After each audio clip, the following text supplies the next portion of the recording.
এখন সকাল প্রায় 11টা বাজে। এখানে এই যে গিফট শপ দেখা যাচ্ছে। এই হলিউডেই অন্তত 5 থেকে 6টি দোকান আছে, এই গিফট শপ আছে বাঙালিদের, বাংলাদেশিদের, বড়োদেরও আছে এবং অন্যান্য বাঙালিদের মিলিয়ে অন্তত 5-6টি দোকান আছে। এই যে একটা gift shop 609 tours service and souvenir. এটা হলো মিউজিক বাজতেছে, গিফট শপ হলিউড ব্লুবার্ডের উপরে দেখবেন এই যে অনেকে এই স্টারগুলো দেখতে আসে। বিভিন্ন বিখ্যাত লোকগুলার আছে, আপনার এই নাম দেওয়া আছে এবং মেরি মার্টিন এটার মধ্যে আছে, এরকম এক একজনের নাম দেওয়া আছে। কিটি কার্লেসি এরকম আছে। এই দেখেন কাওলা আছে, এখানে নাচা গানা করবে, ভিক্ষা টিক্ষা করবে। হ্যাঁ, এই যে এখন সকালবেলা এখানে শুয়ে আছে। এটাই আসলে মেইন হলিউড ব্লুবার্ড।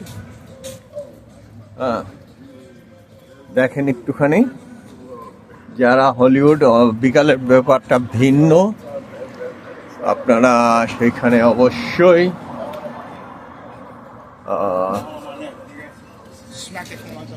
বিকালের ব্যাপারটা ভিন্ন, সেইখানে অনেক লোক থাকে। এই যে অ্যানা গ্যাব্রিয়েল, অ্যাঞ্জেলা ল্যান্সবারি, এরকম স্টারের মধ্যে এক একজনের নাম ঠাম দেওয়া আছে। এরা বিভিন্ন ক্ষেত্রে বিখ্যাত।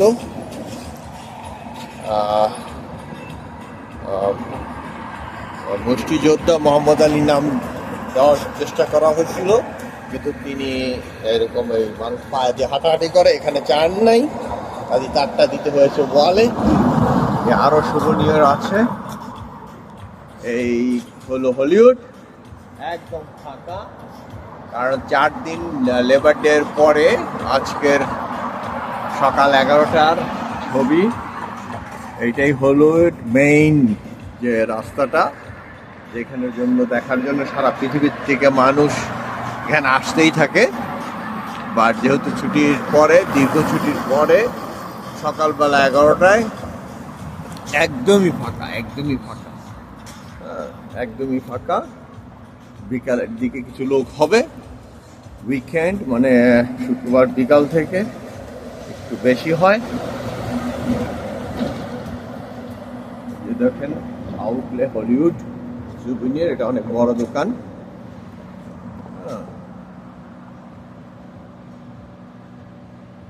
আমি কাজী মোশাররফ হোসেন, লস অ্যাঞ্জেলেস থেকে।